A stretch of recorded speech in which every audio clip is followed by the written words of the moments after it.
c'est bien de le dire lorsque les combattants ils font avancer une catégorie. Mais il faut également le dire lorsque les combattants ils sont en train de foutre du n'importe quoi et qu'ils ruinent la catégorie. Et c'est l'exemple des deux combattants dont on va parler dans cette vidéo. Tout d'abord Cyril Gane et ensuite Jon Jones.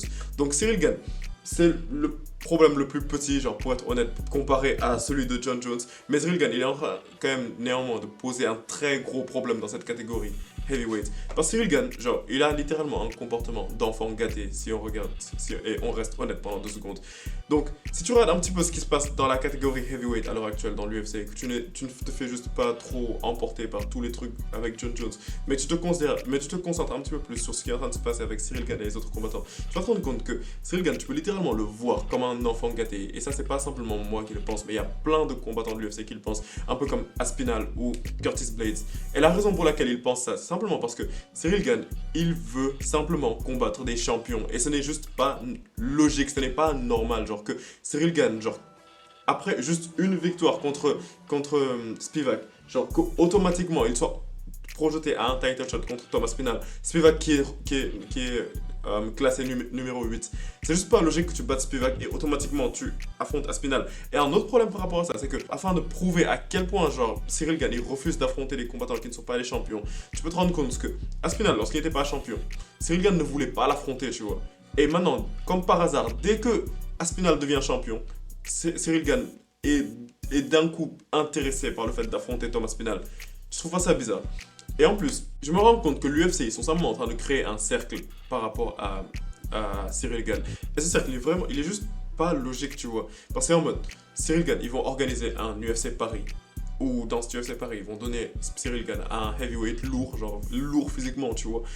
Et Cyril Gane va partir, il va faire une masterclass sur lui. Et automatiquement, juste après, on va lui donner un title shot. C'est littéralement ce qui s'était passé, genre quand il s'était battu contre Tai Tuivasa. Genre parce que Tai Tuivasa, littéralement, c'est vraiment pas le heavyweight le plus chaud sur la planète. Directement, il a gagné, genre on lui a donné Jon Jones. C'est un petit peu ce qui s'était passé avec Derrick Lewis également. Il a battu Derrick Lewis, on l'a directement envoyé à Francis Ngannou. Et à chaque fois, après ça, Cyril Gane va perdre son title shot parce que Francis Ngannou, Jon Jones, like, il n'y a pas grand chose que tu peux faire. Automatiquement, Cyril Gane va perdre son title shot et on va encore lui donner un heavyweight lourd. Et si Cyril Gane le bat, automatiquement après on va lui donner un title shot. Je me dis que c'est pas logique, genre c'est pas normal, genre c'est juste trop facile. Parce que maintenant, donc, dans cette logique, après avoir battu Sergei Spivak à Paris, donc ils s'attendent à quoi? Genre ils s'attendent à ce que Cyril Gane affronte automatiquement Thomas Spinal. Mais je me dis que c'est pas logique, genre en se comportant comme ça, c'est comme ça qu'il va ralentir la catégorie. Parce que Cyril Gane, genre en ce moment, il est littéralement classé deuxième dans la catégorie des heavyweights. Mais Cyril Gane, ce qu'il est censé faire, genre c'est pas simplement battre un gars qui est classé genre vers 8ème, 7ème comme ça, et automatiquement obtenir un title shot. Non, Cyril Gane, il est censé... Genre, après avoir perdu 2 title shots, là il est censé se battre contre d'autres contenders, il doit remériter sa place, tu vois. Là, Cyril Gane, il devrait plutôt se battre contre un, je sais pas moi, contre un Sergei Pavlovich ou contre un Curtis Blades. Mais il ne va pas directement monter comme ça à Thomas Spinal. Et c'est ça qui va bloquer d'autres combattants en ce moment. Donc c'est ça le problème qu'il y a par rapport à Cyril Gane. Mais si on reste honnête pendant 2 secondes, ce problème, genre Cyril Gane, ouais, genre certes, c'est pas bien ce que tu es en train de faire. Like, c'est pas bien ce que tu fais, Cyril. C'est pas bien. Mais soyons honnêtes pendant 2 secondes, ce que Jon Jones fait, c'est 300 fois pire que ce que Cyril Gane est en train de faire à l'heure actuelle. Donc, les fans de Jon Jones, vous allez me détester aujourd'hui, mais on va sortir les termes, ok? Donc, Jon Jones, c'est un fragile. Jon Jones a peur d'affronter Thomas Spinal. Les gars, j'ai pas d'autres mots que ça. J'ai pas d'autres mots à vous dire que ça. Parce que oui, ok, d'un point de vue de carrière, ce ne serait pas très avantageux aujourd'hui qu'il affronte Thomas Spinal et tout, parce que littéralement il va se faire allumer par Thomas Spinal. Soyons honnêtes pendant 2 secondes. Thomas Spinal, aujourd'hui, à l'heure actuelle, il bat Jon Jones. Et Jon Jones, il sait ça. C'est pour ça qu'il fait tout pour ne pas affronter Thomas Spinal. Et c'est exactement la raison pour laquelle il fait tout pour s'accrocher comme ça, pour s'accrocher à son combat contre Stipe Miocic. Le vieux Stipe Miocic qui aujourd'hui a 41 ans. Stipe Miocic, il est classé quoi? Il est classé 6ème de la catégorie heavyweight. Mais c'est pas normal que Stipe Miocic, tout d'abord, il soit classé 6ème de la catégorie des heavyweight parce que la dernière fois qu'il s'est battu, c'était en 2021. Il s'est fait foudroyer par Francis Ngannou, il s'est fait mettre KO. Donc comment est-ce que tu es 6ème? Et en plus de ça, c'est même pas normal, genre, qu'il mérite un title shot contre Jon Jones. Et en plus de ça, c'est même pas logique que Jon Jones parte chercher Stipe Miocic parce que soi-disant, à une période, c'était le GOAT. Donc maintenant, genre, c'est ça. Genre, maintenant, c'est comme ça qu'on agit. Genre, on est en mode, ouais, vu qu'à une époque, tu étais le GOAT. Donc maintenant, si je te bats, je suis le GOAT. Donc ça veut dire que maintenant, disons, si je sais pas, genre, si Cyril Gane, il part et il décide d'affronter le vieux Fedor Emelianenko, Cyril Gane, c'est le GOAT. Genre, c'est cette logique-là qu'on est en train de suivre maintenant. Genre, d'après vous. Donc maintenant, il y a un truc qui me dérange dans toute cette histoire-là, tu vois. Genre, c'est les fans de John Jones. Parce que les fans de John Jones, ils sont. Il n'y a pas de mot en français pour ça, mais vous êtes juste delusional. Voilà, vous délirez. Parce que, pourquoi est-ce que je vous dis que vous délirez? C'est que, genre, il n'y a juste pas d'argument, genre, vraiment pour défendre John Jones, ce qu'il est en train de faire. Pourquoi est-ce que je te dis qu'il n'y a pas vraiment d'argument pour défendre ce que John Jones est en train de faire? C'est tout simplement parce que John Jones, il refuse d'affronter Tom Aspinall. Pourquoi est-ce que John Jones refuse d'affronter Tom Aspinall? Parce que vous-même, vous savez, genre, vous-même, vous acceptez que si on regarde du point de vue de sa carrière, genre, c'est bien plus avantageux que John Jones parte affronter Stipe Miocic que Tom Aspinall à l'heure actuelle. Tout simplement parce que Tom Aspinall, en termes d'athlétisme, en termes de capacité dans la cage, c'est un bien plus gros challenge que Stipe Miocic. Et Stipe Miocic, si on regarde toute sa carrière en général, oui, ok, d'accord, on peut accepter que c'est un plus gros nom, tu vois. Genre, c'est un plus gros nom, genre, en termes de carrière que Thomas Aspinall à l'heure actuelle. Mais est-ce que c'est vraiment comme ça qu'on doit juger un GOAT? Est-ce qu'un GOAT est censé se comporter comme ça? Est-ce qu'un GOAT, la personne que l'on est censé qualifier du plus grand athlète en UFC de tous les temps, est-ce que cette personne elle est censée se dire ouais, non, j'ai pas envie de me battre contre cette personne parce que cette personne, genre, si je me bats contre elle à l'heure actuelle, elle va me battre? Et genre que le GOAT, est-ce que c'est censé être la personne genre qui fuit? Est-ce qu'un GOAT est censé être quelqu'un genre qui fuit un adversaire?